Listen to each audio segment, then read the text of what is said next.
Hello friends, कैसे हैं आप सब। उम्मीद है आप सब लोग बहुत अच्छे होंगे। तो चलिए हम सब आज फिर से इस वीडियो में जेबी गुप्ता का electronics and electrical measurement instrument का जो क्वेश्चन छूट गया है उसका हम पार्ट 3 देखेंगे। इससे पहले हम पार्ट 1 एंड पार्ट 2 में कुछ क्वेश्चंस को डिस्क्राइब कर चुके हैं। अगर आप वो नहीं देखे हैं तो प्लीज़ आप उसे भी देखें ताकि आपका जो छूटा हुआ क्वेश्चन है वो कवर हो जाए। तो चलिए क्वेश्चन देखते हैं। क्वेश्चन नंबर 31 है, the coil of A moving coil ammeter of 100 turns is 40 mm long and 30 mm wide. The control torque is 240 into 10 to the power minus 6 Newton meter on full scale.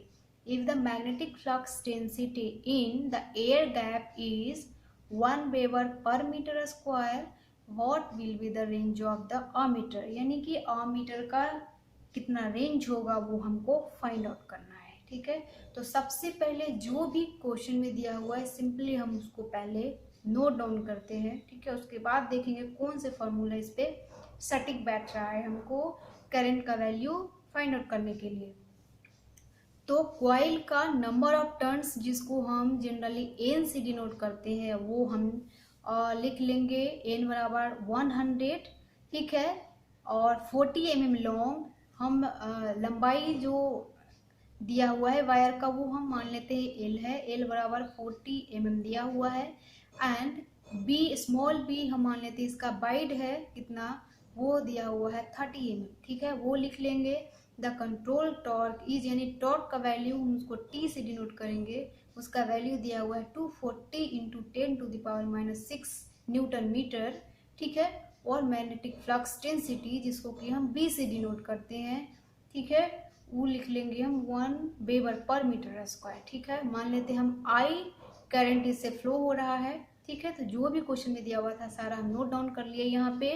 N बराबर 100, L बराबर 40 mm, B बराबर 30 mm, T बराबर 240 into 10 to the power minus 6 newton metre, और B बराबर 1 weber पर metre square. आई बराबर हमको current find out करना है, तो हम जानते हैं कि टी यानी कि टॉर्क का फॉर्मूला होता है number of turns Guna magnetic flux density Guna current Guna L यानी कि लेंथ गुना उसका विड्थ कितना है वो बी। ठीक है, तो जो भी क्वेश्चन में ये आपको टी पता है, एन पता है, बी पता है, आई निकालना है हमको, एल भी पता है, स्मॉल बी भी पता है। ठीक है, तो सिंपली इस फॉर्मूला पे हम रखेंगे सारे डाटा को और यहाँ से हम आई फाइंड करेंगे, तो आपको आई बराबर आएगा 2 मिली एम्पियर। ठीक है, यानी कि बी दूसरा नंबर इसका आंसर सही होगा। ठीक है, नेक्स्ट क्वेश्चन देखते हैं। Which of the following meters has maximum loading effect on the circuit under measurement. ठीक है, ये आपका जेबी गुप्ता का 244 नंबर क्वेश्चन है, आप वहाँ देख सकते हैं क्वेश्चन। ठीक है, अब हम इसको सॉल्व करने के लिए सबसे पहले देखते हैं जो 4 ऑप्शन दिया हुआ है उसका डाटा, क्योंकि लोडिंग इफेक्ट और जो ये ऑप्शन में दिया हुआ ये सारे का सारा सेंसिटिविटी दिया हुआ है। तो सेंसिटिविटी और लोडिंग इफेक्ट में जो रिलेशन होता है वो एक दूसरे का इन्वर्सली प्रोपोर्शनल होता है। ठीक है, तो सबसे पहले हम देखेंगे कि इन चारों में सबसे कम सेंसिटिविटी किसका है, क्योंकि जिसका कम सेंसिटिविटी होगा उसका ज़्यादा लोडिंग इफेक्ट होगा। ठीक है, तो ये चारों में देखें तो 100 ओम पर वोल्ट ये सबसे कम है, यानी कि जिसका कम सेंसिटिविटी होगा उसमें ज़्यादा लोडिंग इफेक्ट होगा। यही तो निकालना है कि मैक्सिमम लोडिंग इफेक्ट किसका होगा, यानी कि दूसरा नंबर सही होगा। ठीक है, नेक्स्ट में हम स्लाइड में ये लिख दिए सेंसिटिविटी बराबर होता है 1 लोडिंग इफेक्ट। अब नेक्स्ट क्वेश्चन देखते हैं। 33 नंबर क्वेश्चन है, ये PMMC type ammeter and a moving iron type ammeter are connected in series. ठीक है, इन ए रेसिस्टिव सर्किट। एक रेसिस्टिव सर्किट में मूविंग आयरन टाइप इंस्ट्रूमेंट को और एक पीएमएमसी को सीरीज में कनेक्ट किया गया है। ठीक है, और from output of A half wave rectifier. ठीक है, एक हाफ वेव रेक्टिफायर से जो आउटपुट आ रहा है उसको इन पीएमएमसी और मूविंग आयरन को इनपुट के रूप में दिया जा रहा है। ठीक है, तो पूछ रहा है कि if the moving iron type reads, यानी कि मूविंग आयरन जो इंस्ट्रूमेंट है वो रीड करता है 5 ampere, then the PMMC type instrument is likely to read. तो पीएमएमसी कितना रीड करेगा वो हमको फाइंड आउट करना है। तो क्वेश्चन में जो दिया हुआ है वो लिख लेते हैं, यानी कि आयरन मूविंग आयरन जो मेजर करता है वो 5 एम्पियर करता है। ठीक है, तो हम जानते हैं कि पीएमएमसी टाइप इंस्ट्रूमेंट जो होता है वो डीसी मेजर करता है, डीसी यानी कि एवरेज, और मूविंग आयरन इंस्ट्रूमेंट है वो जो मेजर करता है वो एसी डीसी दोनों यानी कि एवरेज वैल्यू मेजर करता है। ठीक है, तो यहाँ पे हमको 5 एम्पियर जो दिया हुआ है वो आई आरएमएस वैल्यू दिया हुआ है। ठीक है, वो भी किसका, हाफ वेव रेक्टिफायर का, क्योंकि हाफ वेव रेक्टिफायर से जितना हमको इनपुट मिल रहा है, आउटपुट जो मिल रहा है वही इसके इनपुट पे फेड किया जा रहा है। ठीक है, तो जो रीड कर रहा है आयरन टाइप इंस्ट्रूमेंट वो 5 एम्पियर वो हाफ वेव रेक्टिफायर का आरएमएस वैल्यू को रीड कर रहा है। ठीक है, तो हम यहाँ पे वही चीज़ लिखे हुए हैं कि iron moving coil measures RMS value. ठीक है, तो हम जानते हैं कि आई आरएमएस वैल्यू बराबर होता है आई मैक्स बटे 2 फॉर किस हाफ वेव के लिए। ठीक है, तो यहाँ से हम आई मैक्स का वैल्यू निकालेंगे तो 5 गुना 2 यानी 10 आ जाएगा। ठीक है, अब क्या करेंगे कि पीएमएमसी मेजर डीसी करता है तो एवरेज वैल्यू ये मेजर करेगा, तो आई एवरेज बराबर होता है हाफ वेव रेक्टिफायर के लिए 0.318 गुना आई मैक्स, और यहाँ से हम आई मैक्स निकाल चुके हैं, तो 0.318 में हम आई मैक्स से गुना कर देंगे तो आएगा 3.18 एम्पियर, यानी कि तीसरा नंबर इसका सही हो जाएगा। नेक्स्ट क्वेश्चन है 34 नंबर, ये thermocouple ammeter gives full scale reflection at 10 ampere when the meter reads 1/5 of the scale the current will be। यानी कि फुल स्केल डिफ्लेक्शन मान लेते हैं, डिफ्लेक्शन θ1 है। ठीक है, जब θ1 डिफ्लेक्शन होता है तो थर्मोकपल मेजर करता है करंट 10 एम्पियर। ठीक है, जब θ1 का 5th यानी 5वां भाग डिफ्लेक्शन होता है तब करंट कितना होगा वो हमको मेजर करना है। तो सबसे पहले हम क्या करेंगे कि थर्मोकपल में जो करंट और थीटा का रिलेशन होता है सबसे पहले वो देखेंगे। ठीक है, तो हम जानते हैं कि थर्मोकपल में और टॉर्क बराबर फॉर्मूला होता है half I square D L बटा डी थीटा। ठीक है, यहाँ से देखिए डी थीटा को अगर हम इधर लाते हैं तो डी थीटा यानी कि डिफ्लेक्शन और करंट जो होता है करंट का स्क्वायर वो डायरेक्टली प्रोपोर्शनल हो जाएगा। ठीक है, ये आई स्क्वायर होना चाहिए, गलती से I2 नीचे लिखा गया। ठीक है, तो अब देखिए दोनों प्रोपोर्शनल है तो हम लिख सकते हैं θ1 बटा θ2। ठीक है, θ1 है वो जो फुल स्केल डिफ्लेक्शन पे जो मेजर हो रहा है वो हो गया, θ2 है वो θ1 का 5वां भाग। ठीक है, ये θ2 हो गया, और I1 जो हो गया वो θ1 डिफ्लेक्शन पे जो करंट मेजर कर रहा है यानी कि 10 एम्पियर वो, और I2 हो गया जो 1/5 डिफ्लेक्शन पे जो करंट मेजर होगा वो हो गया। ठीक है, तो सिंपली अब क्या करेंगे θ1 बटा ये θ2 वही तो है जो θ1 का 5वां भाग। ठीक है, वही लिख दिए बराबर, ये करंट दिया हुआ था, I2 वैल्यू निकालना है हमको। यहाँ से जब हम इसको सॉल्व करेंगे तो I2 का वैल्यू निकल जाएगा 4.47 एम्पियर। ठीक है, यानी कि तीसरा नंबर इसका आंसर सही होगा। ठीक है, नेक्स्ट क्वेश्चन देखते हैं। 35 नंबर क्वेश्चन है, a 100 kilo volt 50 hertz supply is fed to a rectifier ammeter using a bridge rectifier through capacitor. The PMMC ammeter of the rectifier instrument reads 45 into 10 to the power minus 3 ampere. What is the value of the capacitor? जो capacitor लगाया हुआ है, ठीक है, उस capacitor का value क्या होगा वो हमको निकालना है। तो सबसे पहले जो हमको क्वेश्चन में दिया हुआ है सबसे पहले उसको लिखेंगे। तो 100 किलो वोल्ट यानी कि वोल्टेज का वैल्यू दिया हुआ है, फ्रीक्वेंसी का वैल्यू दिया हुआ है, और हमको जो करंट मेजर करता है पीएमएमसी वो वैल्यू यानी कि आई का वैल्यू दिया हुआ है 45 मिली एम्पियर। ठीक है, तो हम क्या करेंगे, सिंपली V बराबर आई आर से हम देखिए यहाँ पे कैपेसिटिव रिएक्टेंस को हम कंसिडर करेंगे। ठीक है, तो V बराबर I इंटू XC, यानी कि ये XC हो गया वो कैपेसिटिव रिएक्टेंस, ठीक है। V का मान हमको पता है, I का मान पता है, यहाँ से हम क्या करेंगे, XC का वैल्यू निकालेंगे। उसके बाद हम XC बराबर इन कैपेसिटिव रिएक्टेंस बराबर हम जानते हैं कि 1/2 पाई FC, यानी F फ्रीक्वेंसी, C कैपेसिटेंस, ठीक है। तो वो C का वैल्यू हमको निकालना है, XC का मान पता है और ये F का भी मान 50 हर्ट्ज पता है। अब यहाँ से क्या करेंगे, सॉल्व करेंगे सिंपली, तो C का मान निकल के आएगा 15.90 गुना 10⁻10 फराड, यानी कि A नंबर आंसर सही होगा, ठीक है। नेक्स्ट देखते हैं। नेक्स्ट है 36 नंबर question. A current of -8 plus 6√2 into sine omega t plus 30 degree ampere is pass through 3 meters, यानी कि ये जो करंट है वो 3 मीटर से फ्लो करवाया जा रहा है, ठीक है।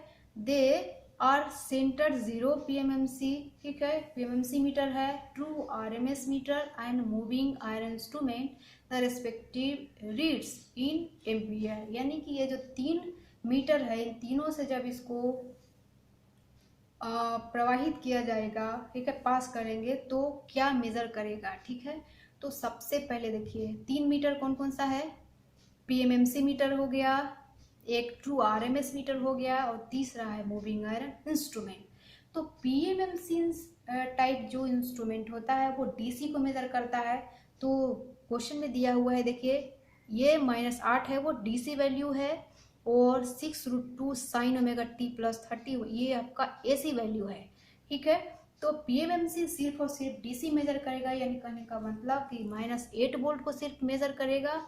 नेक्स्ट इंस्ट्रूमेंट जो है वो ट्रू RMS मीटर है, ये रीड करेगा आपका ट्रू RMS, यानी कि AC प्लस DC दोनों को मेजर करेगा, ठीक है। तो AC प्लस DC का हम RMS निकालने के लिए क्या करते हैं कि DC का स्क्वायर प्लस AC/√2 का स्क्वायर टोटल का रूट अंडर, ठीक है, बस वही किए हैं। -8 का स्क्वायर प्लस 6√2/√2 इसका होल स्क्वायर और टोटल का रूट अंडर, जब इसको सॉल्व करिएगा तो 10 वोल्ट आएगा। अब नेक्स्ट है moving iron instrument. Moving iron instrument जो होता है AC DC दोनों के लिए यूज करते हैं, ठीक है। तो ये भी जो होगा वो RMS वैल्यू को रीड करता है, तो सिंपली जो 10 वोल्ट आएगा वही ये भी रीड करेगा, यानी कि अब मेरे पास आंसर हो गया -8, 10 और 10, यानी कि तीसरा आंसर हो गया। नेक्स्ट क्वेश्चन देखते हैं, 37 नंबर क्वेश्चन है। In an electrometer the movable plate is 11 centimetre in diameter when 12 kilometre is applied between the movable plate and the fix place, the force is 0.006 Newton. The change in capacitance for 1.5 mm movement of the movable plate, ठीक है। तो सबसे पहले जो जो चीज़ दिया हुआ है उसको हम लिख लेंगे सिंपली। फोर्स दिया हुआ है क्वेश्चन में, ठीक है, 0.006 न्यूटन, डी यानी डायमीटर दिया हुआ था 11 सेंटीमीटर, वोल्टेज दिया हुआ है 12 किलो वोल्ट और dx हम माने हैं कि मूवमेंट ऑफ प्लेट है, ठीक है, जो कि हमको क्वेश्चन में दिया हुआ है 1.5 mm और dc है वो चेंज इन कैपेसिटेंस, ठीक है, जो कि हमको मेजर करना है। अब हम according to formula of electrostatic meter जो कि क्वेश्चन में दिया हुआ है जानते हैं कि फोर्स बराबर होता है हाफ V² dc/dx, ठीक है। तो इसमें हमको फोर्स पता है, V का मान पता है, dx का मान पता है, dc का वैल्यू निकालना है। सिंपली हम जो भी डाटा दिया है इसको रखेंगे, dc का वैल्यू फाइंड आउट करेंगे तो 0.125 गुना 10⁻12 फराड आएगा, यानी कि सी नंबर आंसर आ जाएगा। नेक्स्ट क्वेश्चन देखते हैं, 38 नंबर है। D R noble meter of 100 ohm DC coil and 0 to 1 milliampere sensitivity gives full scale reading of 10 ampere on using external resistance, ठीक है। तो एम्पियर यानी कि ये आमीटर है, ठीक है, और आमीटर में हम जानते हैं कि जो एक्सटर्नल रेसिस्टेंस लगाते हैं वो होता है संट रेसिस्टेंस, यानी कि मीटर के हम संट में, यानी कि संट करने का मतलब पैरेलल में लगाते हैं, ठीक है। तो जो भी क्वेश्चन में दिया हुआ है सबसे पहले हम लिखेंगे, उसके बाद एक क्या करेंगे कि रफ डायग्राम बनाएंगे। ठीक है, कोई भी क्वेश्चन जो होता है वो जिसमें कि आप एक रफ डायग्राम बना सकते हैं, सिंपली एक सबसे पहले सॉल्व करने से पहले उसको एक रफ डायग्राम बनाइए ताकि आपको सोल्व करने में बहुत इजी पड़ेगा। ठीक है, तो चलिए सबसे पहले इसको हम एक रफ डायग्राम बनाते हैं। मान लेते हैं कि एक ये मेरा आमीटर है जिसका इंटरनल रेसिस्टेंस Rm है और इससे जो करंट फ्लो हो रहा है वो Im है। ठीक है, इतना हम कर लिए। और इसके संट में एक संट रेसिस्टेंस लगाया है जिसका रेसिस्टेंस वैल्यू RSH है और इससे जो करंट फ्लो हो रहा है वो ISH है। और टोटल जो इनपुट करंट है मेरा वो I है। ठीक है, अब देखिए आप चाहे तो सिंपली ये फॉर्मूला लगा के भी बना सकते हैं। RSH बराबर RM बटा M-1। M जो होता है वो मैग्नीफाइंग फैक्टर होता है, यानी कि M बराबर इनपुट करंट बटा मीटर का करंट। ठीक है, तो इससे भी बना सकते हैं, लेकिन ये कैसे आया वो देखने के लिए हम इसको डिटेल में देखते हैं। ठीक है, देखिए अब यहाँ से लिख सकते हैं टोटल इनपुट करंट बराबर टोटल आउटगोइंग करंट। ठीक है, तो I बराबर हो जाएगा ISH प्लस IM, ये हो गया। अब यहाँ से ISH निकालेंगे तो I माइनस IM हो गया। ठीक है, अब देखिए क्या करेंगे कि अब देखिए ये और ये एक दूसरे के पैरेलल में लगा हुआ है, तो क्या इसके अक्रॉस जो वोल्टेज ड्रॉप होगा, इसके अक्रॉस जो वोल्टेज ड्रॉप होगा एक दूसरे के बराबर हो गया। ठीक है, तो हम वही चीज़ किए हैं कि RSH गुने ISH बराबर IM गुना RM।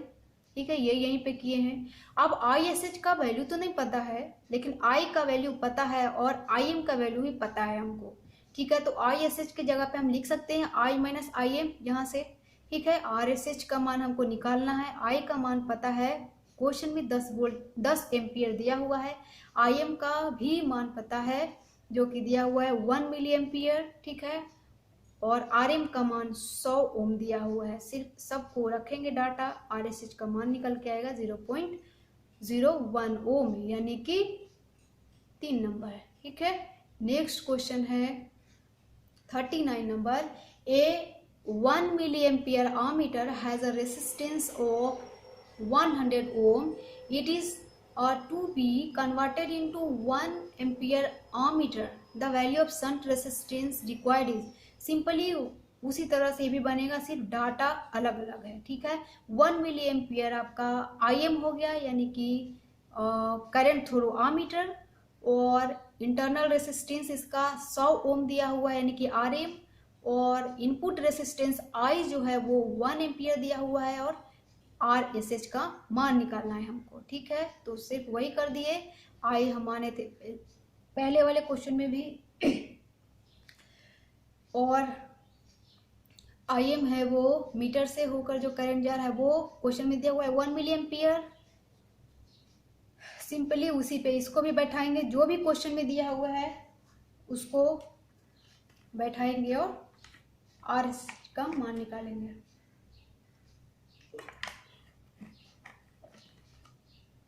नेक्स्ट क्वेश्चन देखते हैं।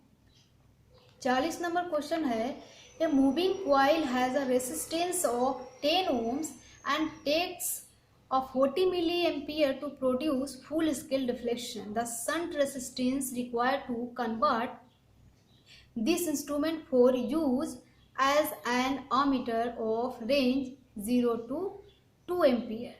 ठीक है, तो इसको भी वैसे ही निकालेंगे, जो भी दिया हुआ है सबसे पहले हम लिख लेंगे।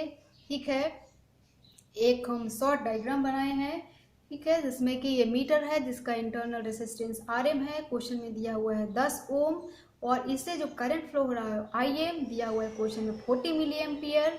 इनपुट में करंट I है जिसका वैल्यू दिया हुआ है 2 एम्पियर। ठीक है, और RSH जो कि शंट रेसिस्टेंस है उससे करंट फ्लो हो रहा है ISH। ठीक है, अब सिंपली वैसे ही करेंगे, I बराबर ISH प्लस IM हो गया, क्योंकि टोटल इंटरनल इनकमिंग करंट बराबर टोटल आउटगोइंग करंट से। ठीक है, और उसके बाद ISH बराबर यहाँ से निकाल सकते हैं I माइनस IM, क्योंकि हमको IS पता नहीं है, I पता है और IM पता है। ठीक है, अब क्या करेंगे, इसमें जो वोल्टेज ड्रॉप होगा बराबर इसमें वोल्टेज ड्रॉप इक्वल हो जाएगा, क्यों? क्योंकि एक दूसरे के पैरेलल में है। ठीक है, तो आर एस एच गुने आई एस एच बराबर आई एम गुना R M, R S H गुना इंटू ये आई एस एच की जगह पे हम लिख सकते हैं आई माइनस आई एम। ठीक है, आई माइनस आई एम बराबर आई एम गुना R M. R S H का मान तो पता नहीं है, आई का मान पता है 2, आई एम का मान भी पता है 0.04 यानी 40 मिली एम्पियर को लिख सकते हैं। और ये 0.04 गुना 10, ये 10 हुआ। ठीक है, इसको जब सॉल्व करेंगे तो इसका मान आएगा 0.2041 यानी कि दूसरा नंबर आंसर। ठीक है, नेक्स्ट क्वेश्चन देखते हैं 41 नंबर। 41 नंबर है एक galvanometer with a full scale current of 10 ampere 10 milli ampere has a resistance of 1000 ohm. The multiplying factor, the ratio of measured current to galvanometer current. ठीक है, of a 100 ohm shunt with this galvanometer is, यानी कि हमको m का value निकालना है। m किसको बोलते हैं? मल्टीप्लाइंग फैक्टर को। तो हम शॉर्ट फॉर्मूला भी देखे थे कि आर एस एच बराबर होता है आर एम बटा एम माइनस 1। ठीक है, तो हमको आर एस एच पता है, आर एम पता है, तो हम यहाँ से एम तो निकाल सकते हैं बहुत इजी से। ठीक है, तो बस इस पे हम सारे डाटा को रखेंगे और एम का वैल्यू निकालेंगे, तो एम का वैल्यू आएगा 11।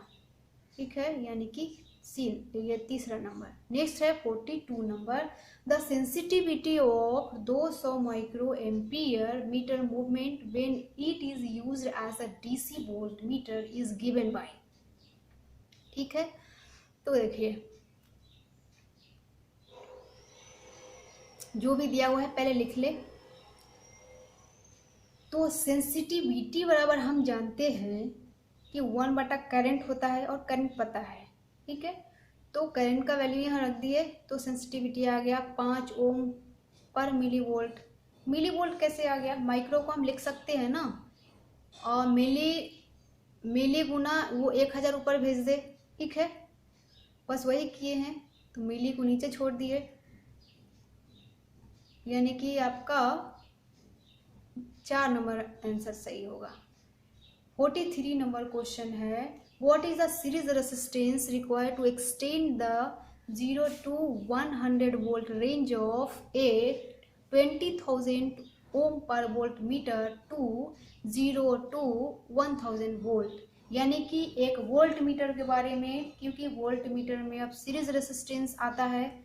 ठीक है, शंट रेसिस्टेंस आमीटर में लगाते हैं और वोल्ट मीटर में हम सीरीज रेसिस्टेंस लगाते हैं। ठीक है, तो अब हम क्या करेंगे, एक वैसा सर्किट ड्रॉ करेंगे जिसमें कि आमीटर के सीरीज में एक सीरीज रेसिस्टेंस लगाएंगे। ठीक है, तो चलिए एक सिंपल एक हम सर्किट ड्रॉ किए हैं। ये मेरा ये वोल्ट मीटर है। ठीक है, इसके सीरीज में एक रेसिस्टेंस लगाए हैं जिसका हम आर एस मान दिए हैं, और इसका वोल्टेज भी दिया हुआ है 100 वोल्ट। और देखिए इसका सेंसिटिविटी दिया हुआ था क्वेश्चन में, ये क्वेश्चन में ये सेंसिटिविटी दिया हुआ है। तो सेंसिटिविटी और करंट में हम जानते हैं इन्वर्सली प्रोपोर्शनल होता है, तो 1/, सेंसिटिविटी कर दे तो हमको करंट पता चल जाएगा, यानी कि इस मीटर से कितना करंट फ्लो हो रहा है वो हम निकालेंगे। ठीक है, तो करंट निकल के आया 50 माइक्रो एम्पियर यहाँ से। ठीक है, अब क्या करेंगे, सिंपली इस सर्किट में केवीएल रूल अप्लाई कर देंगे, क्योंकि इनपुट में हमको वोल्ट दिया हुआ 1000 वोल्ट और इस मीटर का वोल्टेज पता है 100 वोल्ट, इससे कितना करंट फ्लो हो रहा है वो भी पता है, हमको आरएस का वैल्यू निकालना है। ठीक है, तो देखिए 1000 माइनस ये हो गया 100 वोल्ट माइनस ये आर एस गुना आई लिख सकते हैं इसको। ठीक है, वही कि आर एस गुना आई यानी कि 50 माइक्रो एम्पियर। अब इसको जब सॉल्व कीजिएगा तो आर एस का मान निकल के आएगा 18 mega ohm. Next question 44 number question है the value of multiplier resistance for a DC volt meter having 50 volt range with 5 kilo ohm per volt sensitivity employing a 200 micro ampere meter movement and having internal resistance of 100 ohm is given by। इसमें भी R S का मान ही निकालना है, ठीक है। Volt meter है, इसमें भी हम सबसे पहले एक और रफ डायग्राम बनाएंगे, ठीक है। एक रफ डायग्राम बनाए हैं कि ये मेरा वोल्ट मीटर है जिसका इंटरनल रेसिस्टेंस आर एम है, वैल्यू दिया हुआ है 100 ओम, ठीक है। और एक आर एस जो कि हम एक मल्टीप्लाइंग रेसिस्टेंस, आर एस में जिसको सीरीज रेसिस्टेंस भी बोलते हैं, लगाए हैं, ठीक है। हमको क्वेश्चन में सेंसिटिविटी दिया हुआ था, यहाँ भी सेंसिटिविटी से करंट का मान निकालेंगे, क्योंकि सेंसिटिविटी और करंट में इन्वर्सली प्रोपोर्शनलिटी का संबंध होता है। तो आई एम का मान निकल के आ गया मेरा 200 माइक्रो एम्पियर, ठीक है। आर एम का मान पता है हमको क्वेश्चन में, और इसमें भी वही करेंगे, सिंपली केवीएल रूल अप्लाई कर देंगे, क्योंकि इनपुट में हमको पता है 50 वोल्ट, ठीक है। तो 50 माइनस 100 ओम पता है, ठीक है। ये 100 गुना इससे भी तो वही करंट जा रहा है, 200 micro ampere, 200 micro ampere minus R S गुना 200 माइक्रो एम्पियर, इसको भी सॉल्व कीजिएगा तो आर एस का मान निकल के आएगा 249.9 के ओम, ठीक है। यानी कि ऑप्शन नंबर 1 होगा आंसर। 45 नंबर क्वेश्चन देखते हैं। A basic D-Ars novel movement with a full-scale reflection of 50 microampere meter movement and having internal resistance of 500 ohm is used as voltmeter. The value of the multiplier resistance needed to employ this meter to measure a voltage range of 0 to 10 volt is given by, ठीक है। जो भी question में दिया हुआ है सबसे पहले हम लिख लें, ठीक है। तो आर एम का मान दिया हुआ है क्वेश्चन में, ठीक है, और आर एस का मान निकालना है। आई एम का मान भी क्वेश्चन में दिया हुआ है 50 माइक्रो एम्पियर, ठीक है, 50 माइक्रो एम्पियर, और इनपुट रेसिस्टेंस दिया हुआ है 10 वोल्ट, ठीक है। इसमें भी सेम वही चीज़ करेंगे, 10 माइनस ये 50 गुना 500 गुना 50 माइक्रो एम्पियर गुना 50 माइक्रो एम्पियर गुना आर एस, ठीक है, बराबर 0 भी करेंगे ना, ठीक है। हम 0 लिखना भूल गए। अब यहाँ से आर एस का मान निकालेंगे तो 199.5 किलो ओम हो जाएगा, ठीक है। सारे क्वेश्चन में हम 0 लिखना भूल गए हैं, ठीक है। तो